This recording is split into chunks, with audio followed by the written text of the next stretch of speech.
What got us interested in a participatory economy, and why do we devote time to it? Find out in this episode of PEP Talk. Could you please tell us what you see as the alternative? Hello, and welcome to PEP Talk, the Participatory Economy Podcast, where we talk about alternatives to capitalism. My name is Mitchell Szczepanczyk from Chicago. I am joined by three compatriots from around the world. Robin Hahnel from Portland, Oregon, who is one of the co-inventors of the model of participatory economy. From London, England, we're joined by Jason Chrysostomo, who's been a longtime advocate and organizer of the Participatory Economy website. And joining us from Finland is a longtime writer and activist on participatory economy matters, Antti Jauhiainen. A number of us involved in this have been working on issues related to promoting or supporting efforts regarding the participatory economic model for a long time, decades in some cases. And I wanted to ask everyone in this on this podcast, how did you get interested in this, and why do you devote as much time as you do for these efforts as opposed to spending your time on doing something else? For Robin, I'm going to adjust the question, and we'll start with you to say, how did you get interested in inventing this model? What motivated you to want to do this? I had joined an SDS chapter at Harvard in 1966. Students for a Democratic Society. Right. This was a student organization that was very, very well. There was a radical student organization that was very well known at the time. And I grew up in the Midwest. And when I went to college, the people in the SDS chapter at Harvard were quite frankly East Coast snobs. But they were a lot more familiar with the history of socialism than I was. So it took me a couple of years to come to the conclusion that, this organization has the right idea. There was a very famous sort of founding statement for this organization. It was called the Port Huron Statement. And what it essentially said was, well, we talk in the United States, we talk about democracy, we talk about voting, but in the economy, there is no democracy. So the vision of SDS with regard to the economy was, we need to have democracy everywhere, including in the economy. Now, it was very vague about what that meant, but that appealed to me. That made sense to me. So I joined SDS, and then I also became an anti-Vietnam War activist. And in that environment, there was a lot of discussion about, well, what's wrong with American foreign policy and what's wrong with the American economy. And the vision that came out of this was, well, certainly, we have to stop the United States from being an imperial power. This is wrong. We don't want to do this. But we also need to transform the American economy so that we have a democratic economy. And perhaps if we have a democratic economy, we won't be driven to try and sort of reign as an imperial economic power over the entire globe. So that is where the origin, that was the environment, in which these ideas, and Michael Albert and I were roommates. And we worked on these projects together. He worked in the SDS chapter at MIT. I worked in the SDS chapter at Harvard. We then worked jointly in a number of anti-war organizations and groups in the greater Boston area. And there was a period of time for about 2 years where we had to earn a living. We were out of school doing full-time organizing work, agitating and organizing. And we went in the business of painting houses together. When you're standing on the scaffolding, painting houses, you've got nothing to do but sort of talk with one another. And we started talking about, well, this vision of an alternative economy, how would it really work? How would the various different kinds of decisions have to be made? And that is the origins of the idea. The origins was something that came out of conversations of two lousy house painters on a scaffolding in Boston, in the very early first couple of years of, I think it was 1970, 1971. Then we both ended up going to graduate programs in economics. And when we got ourselves enough economic training so that we thought, well, we can participate, we can participate intelligently, in debates about alternatives to capitalism, market socialism, this kind of planning, that kind of planning. Finally, we sort of felt like we had accumulated enough economic wherewithal and knowledge so that we could start participating in debates. And we started writing articles about, well, why wouldn't, here's a vision for an economy that's very consistent with early socialist desires and vision, and seems to make a lot of sense compared to a lot of other. The one last thing I would throw in is, why spend time and energy talking about this? There is so much else to do. There are wars to be brought to a close. There are wars to be prevented. There are civil rights, to be fought for and defended. And there are all sorts of reforms that we need. We need to raise the minimum wage. We need a national minimum wage. We need all sorts of things, to make a capitalist economy function better for its citizens. Why spend any time and energy talking about this? And I think Michael and I think most of us who become involved in this project believe that it is important for two reasons. One is, we now know that you can't leave this thinking, to after some sort of collapse. That a lot of pre-thinking, careful pre-thinking, debating and hashing things out is necessary. That the associated workers are not going to wake up one morning when they are freed from capitalist bondage and know how to go about organizing and operating an economy differently. That's going to have to be pre-thought. So that's the first thing. And the other is, we think it's important to make clear that there really is an alternative, particularly in the history of failed experiments, failed alternatives to capitalism from century past, particularly in light of that. Then it's very reasonable for people to think and to sort of wonder, is there really a better alternative? And so that's the other reason we think that, well, if there is a better alternative, and we think there is one, then it's important, to get that out there. We need to assure people that there's been enough thinking through how to do things better so that it's worth fighting. It's worth fighting for a new system, a new economic system that will actually work the way people want it to work. Thank you. Antti, a question for you. How did you first get interested in the participatory economy model, and why have you devoted so much time to it? Well, as with Robin, there's an imperial war related to this story, which is the war in Iraq in 2003. And during that time, I found Michael Albert's website, ZNet, a worthy resource on anti-war activism, which I sort of myself was interested about at that time.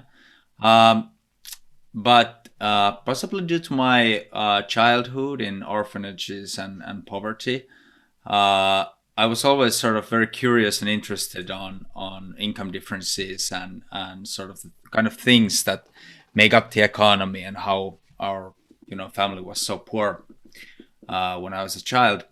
And of course, that material was very readily available on Michael's website as well. And around the time when I was, 15, 16 or so, I sort of started thinking, it was the war in Iraq that, I felt that my childhood in poverty in Finland was really terrible and oftentimes really hard. And then I started, reading about what the situation is globally and how Finland actually has incredible support systems, which I've enjoyed throughout my life, for people in bad situations or in poverty or unemployment and so on. And how bad is it everywhere? And then I started reading through that, and it really occurred to me that I had it tough, And then, people in Iraq, they really have it tough. And, all throughout this time, we have this economic system and people are really having tough time. And then just very few people, those on top are enjoying enormous benefits. And it wasn't even that much moral for me. It was just sort of sheer stupidity of it all. That just, it just didn't make sense. And the answer always was that there is no alternative. And, it's the stupidest possible way to manage this thing, but it's the most less stupid way we have. So there you have it. And Michael Albert, of course, was at the time promoting his book, Paricon Life After Capitalism. And it was really tough read for someone who is like 17 and doesn't speak English as their first language. But with my friend, we sort of plowed through it and ended up actually helping with the translation of that book into Finnish a year later. And through that, I found the whole model very interesting. And years later, actually, just I think by writing to ZNet, a short article on our work in Finland with participatory economy, Robin actually contacted me, and that became a very fruitful cooperation that we've had through the years.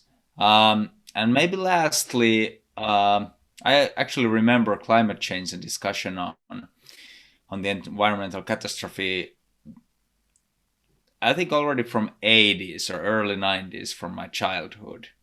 And it's pretty terrible how the situation has progressed.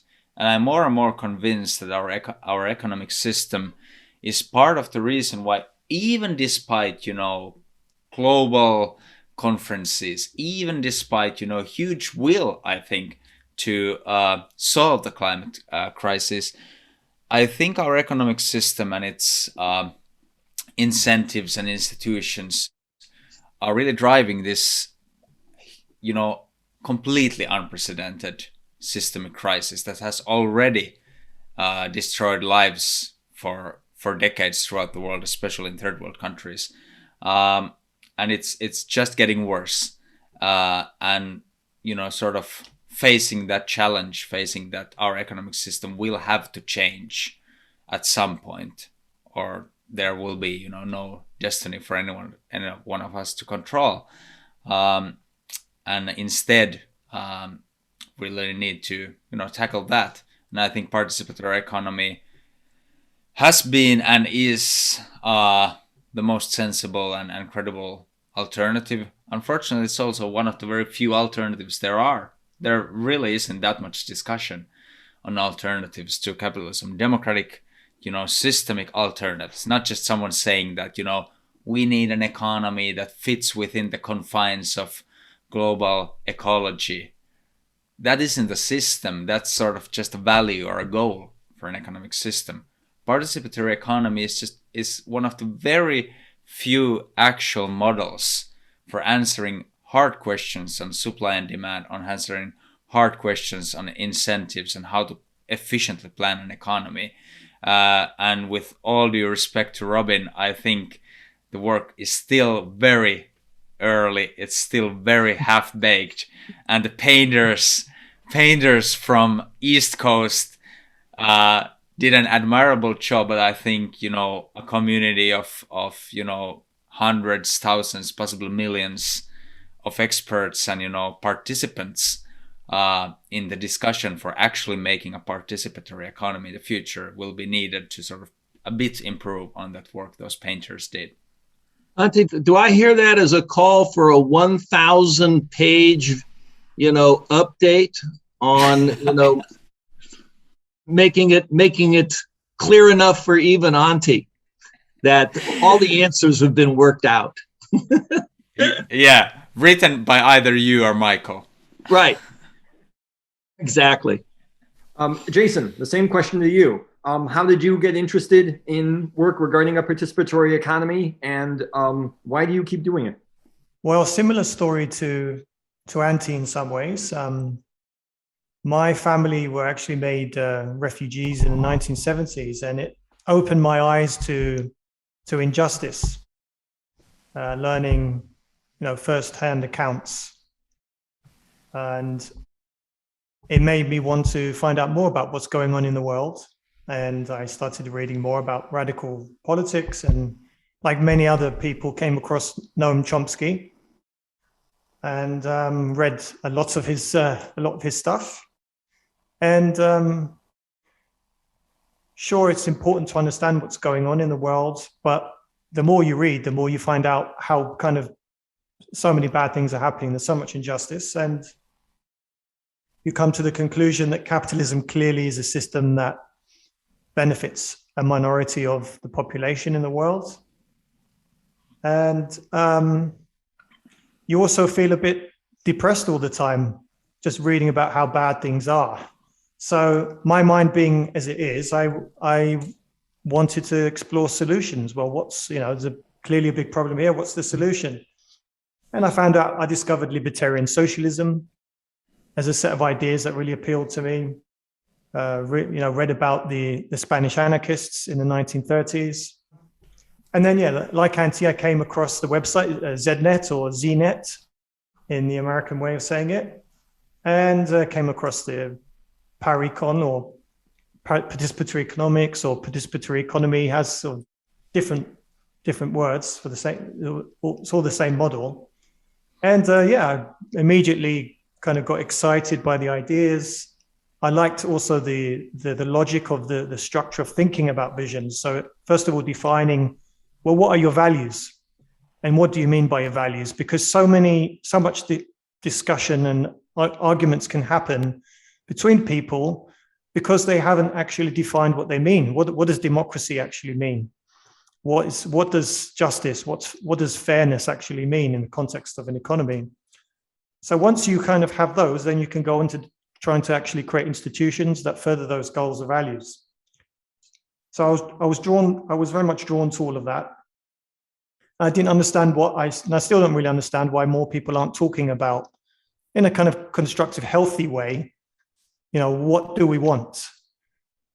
Very few people have an answer, to not in a completely, not everyone has to have a detailed answer, but some kind of answer to that question. And I think it's just generally, it's very lacking in left discourse. And I think thinking about long-term vision can only inform and help strategy and making wiser choices about what we want to do today, how to most efficiently engage in our time and energies. Yeah, so that's a rough kind of background as to what brought me into this. Mitchell, are you now going to answer your own question? Yeah, I'm going to answer my own question as well. So how did I get interested in it, and why am I so active, involved in this? For me, I got political right after high school when I was about 18 years old. And once I got politicized, particularly along the lines of politics that might be fairly referred to as of a left persuasion, which I did not have growing up, there were a number of resources, mostly books and magazines, with a little bit of other media, movies and television, that were part of that milieu of a new left politics, new to me at least. Part of that was Z Magazine, the magazine that was aforementioned, which Michael Albert and Noam Chomsky and a whole lot of others. I myself actually later contributed some articles myself to it, many years later. But it was always part of the milieu. And as part of that, the discussions regarding what we now call a participatory economy were part of the discussion there. So it was always on my radar. And it was like in the discussions on, well, yeah, our system does suck. And I had some bad experiences about that myself in my formative teenage years when I worked with my father in helping to run a restaurant, and it did not go very well. And that left a very bad taste in my mouth regarding not just restaurants or trying to run a business, but also larger systems about why we would need to have a business to begin with. And that leads to questions regarding capitalism and markets and larger institutions like that. That always left a bad taste in my mouth. And I was motivated into learning more about that. But it really didn't trigger until I actually was involved with a discussion. And I remember this distinctly.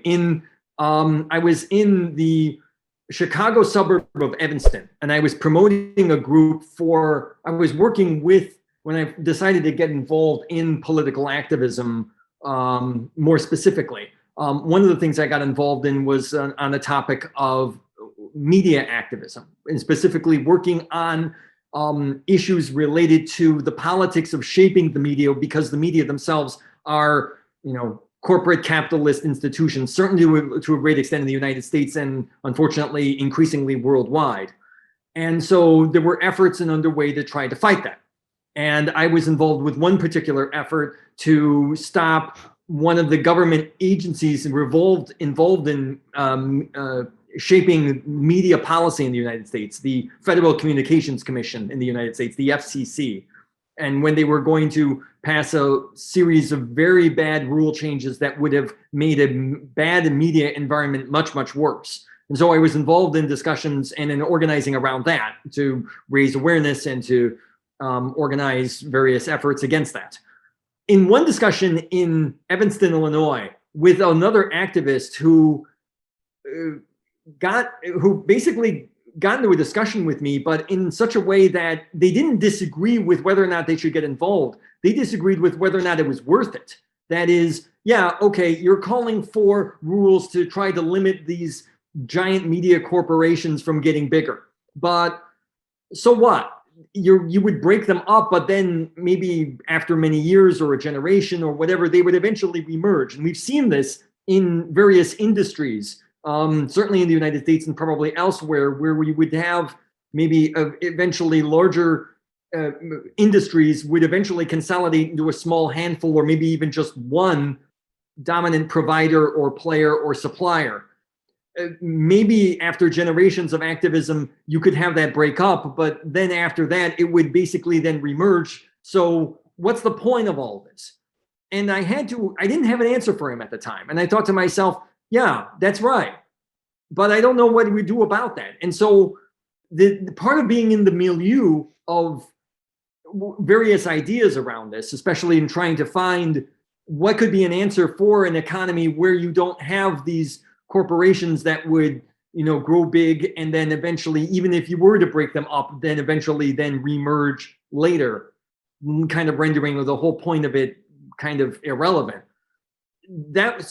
I was basically looking for that, and the model of a participatory economy was part of that environment. So I looked into that and got involved in organizing around that, co-founding a group in Chicago that we named the Chicago Area Participatory Economic Society, with the abbreviation CAPES. And that's actually how I met Robin, because we had brought Robin in to give us talk at the University of Chicago.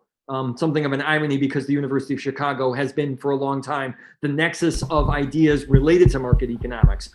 And in fact, I had been involved in booking the very room that a lot of those same economists use for teaching their classes, especially a lot of introductory classes. I was able to book for a presentation that Robin had helped give, along with members of this CAPES group, in giving a presentation about participatory economics. And in fact, we called it the Chicago School of Participatory Economics, as a pun on the Chicago School of Economics, which is the neoliberal model that the University of Chicago had supported. So since then, I've been involved in that. And in particular, in the last 3 years or so, thanks to a happy accident when I was actually in Portland, Oregon for a conference. And I happened to walk through the airport and I saw an advertisement for Portland State University. And then I realized, Portland State, I know someone at Portland State, Robin. And so I dug up his email and I reached out to him, and we had breakfast a couple of days later, and we got back involved in it. And I've been involved with efforts on that ever since. So in a brief summary, that's my story. That's actually, I have to say, that's so wonderful to hear. Because I remember when, I can basically say when I was a kid, when I was in high school and, browsing through ZNet, and I remember that, the Chicago group that you were part of, and once I started working, we founded Paricom Finland, which is a Finnish organization focused on democratic economy. And when we found that and started doing more international work, and I remember I many times said that Mitchell, whatever his surname, has been activist a long time ago, and I remember good articles from him.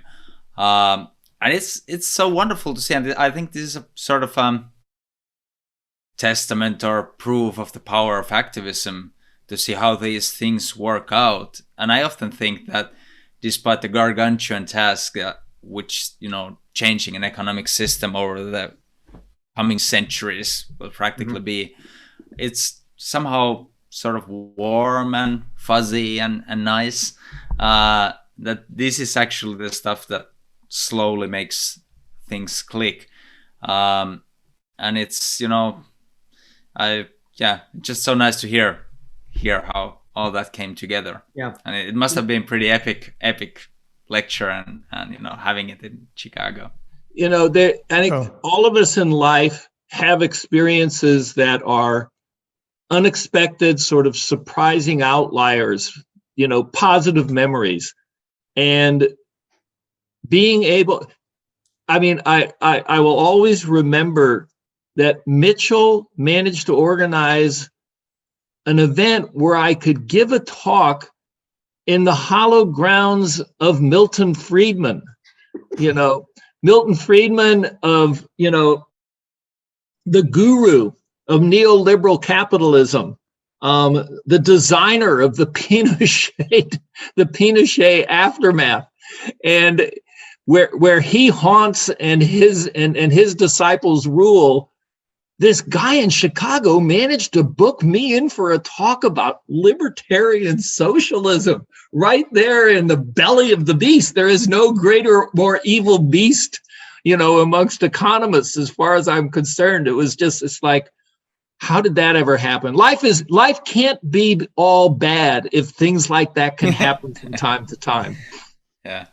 And I also, we'll save it to next another episode, but I, of course, you mentioned Noam Chomsky, but I also have a story about him and 17-year-old me sending Noam Chomsky an email. And, well, that turns out like every story that anyone sends Noam Chomsky an email to. But yeah. Well, the amazing thing is that it was, your email was always answered. Yours, like every other, was answered. Yeah. As impossible as that sounds. Yeah. Yeah. My dad actually wrote a letter to Noam Chomsky, not knowing who he was, and hearing him talk on a program called Newsnight one evening in the UK. Yeah. BBC Newsnight.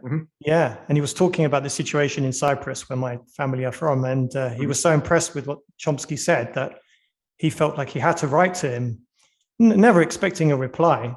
But sure enough, Noam replied. And he was absolutely right in what he said about his predictions, that he wasn't very optimistic about the situation there. And and I did guide Noam Chomsky to the toilet once at an event, and that's still one of the highlights of my life.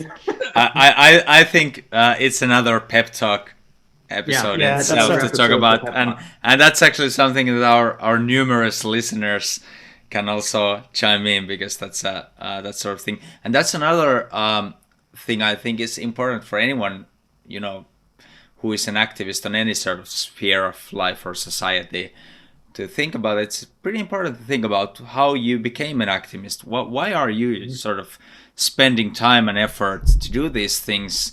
Because that can also inform all of us how to get more people involved, and how can we find ways to have the kind of activism that it has to be very different to everyone. It can't just be people painting houses and having a lot of time to talk, to think about things and do stuff.